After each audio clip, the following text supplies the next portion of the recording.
Hello kids, that day I had sent you the first unit of the lesson matter in our surroundings, that was physical nature of matter, or I can say particulate nature of matter. Particulate nature means matter is made up of tiny particles. Okay, hope you could understand whatever I had tried to teach you. Fine. Today we are going to continue with the second topic, that is characteristics of particles of matter. The first is these particles have space between them. Second, they are very tiny, that is they are not visible to the naked eyes. Next, the particles are continuously moving, that is they possess kinetic energy. So what is the meaning of kinetic energy? The energy possessed by particles due to their motion is known as kinetic energy. And the last is these particles of matter attract each other. Okay, now all these four characteristics you have to remember. The question can be asked that write the characteristics of particles of matter. Okay, now for each characteristics few activities are given in your textbook. Okay, so we will discuss over those activities also in this session today. First is particles of matter are very small in size. This activity we had already done in the previous video also, right? For this I had given you the example of your holy day also, right? You must recall that activity whatever was done, right? I'll just recall it for your reference here.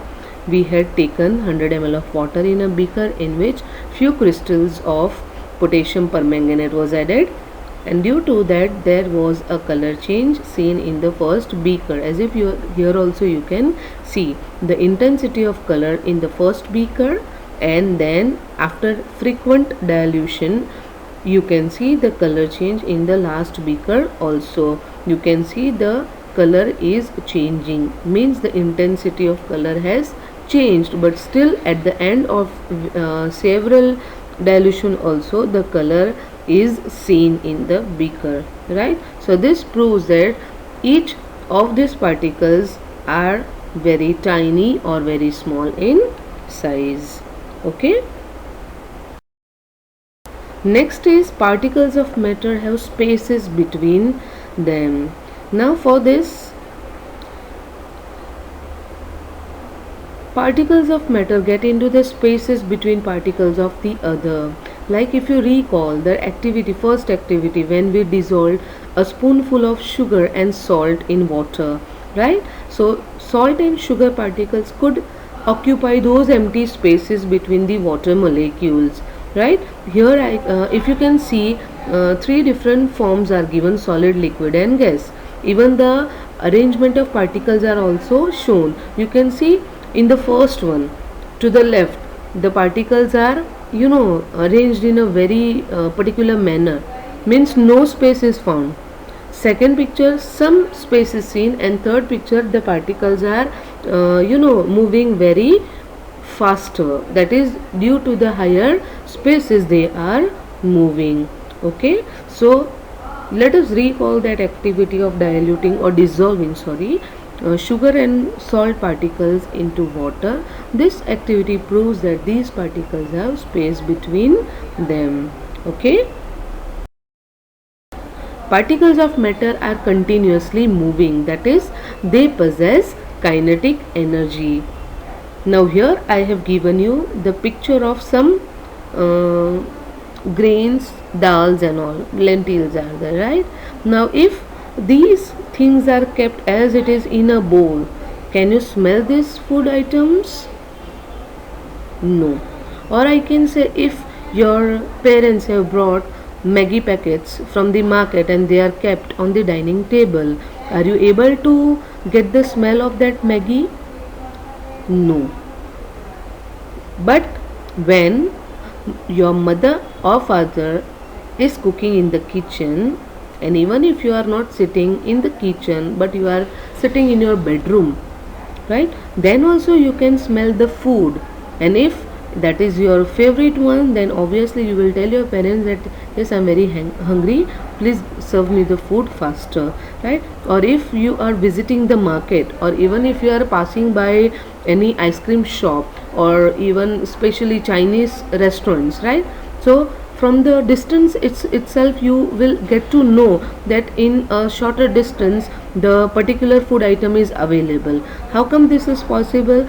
Because the aroma of food particles, the aroma of food which is being cooked, that aroma is getting mixed with the gaseous particles, and we know that gas particles are continuously moving because of the higher spaces between them. So the aroma of hot sizzling food will reach wherever you are sitting, sitting, or you are passing by even, right?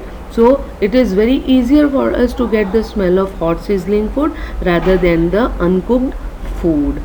Okay, next example I am giving you, that is of a perfume bottle. If the perfume bottle is kept as it is not used up, so are you able to get the smell? No. But if somebody has applied that perfume, even if that person is in his or her bedroom, and you are sitting in the drawing room or somewhere else, but you will get the smell of that perfume.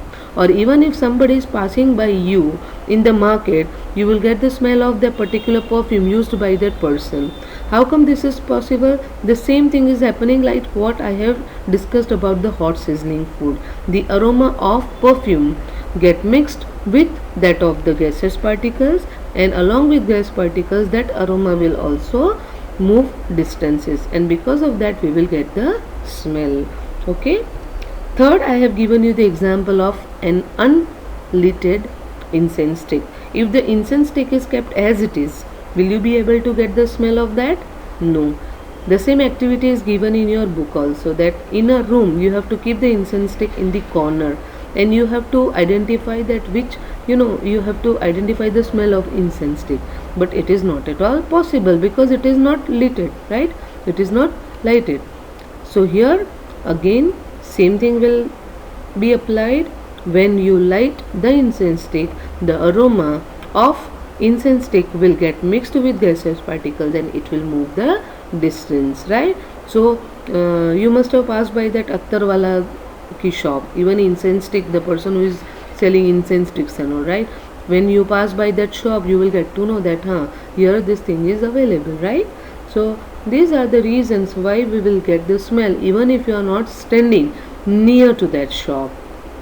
Okay, so these three activities will show you that the particles of matter are continuously moving, means they possess kinetic energy. The last is particles of matter attract each other.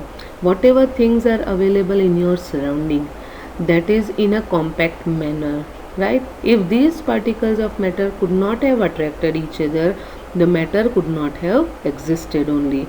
To continue with the topic, this activity is given in your book, right? Where what you have to do, you have to take the iron nail, chalk and a rubber band, and you have to hammer it, or you have to stretch the rubber band.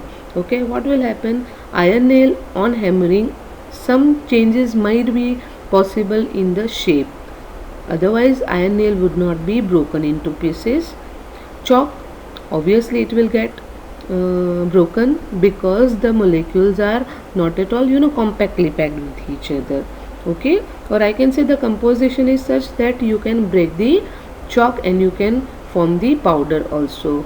In case of rubber band, same thing is happening, that when you will stretch the rubber band, it will get stretched, but when you will release the pressure, it will be back to its original shape, right? Now how come these things are happening? It is because the molecules which are present in the particular thing, they have arranged themselves in such a way that they will not be able to move easily from each other. They cannot move away from each other because they are bonded with a strong bond.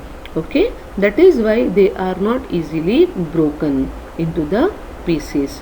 Okay, this activity is also given in your book, right?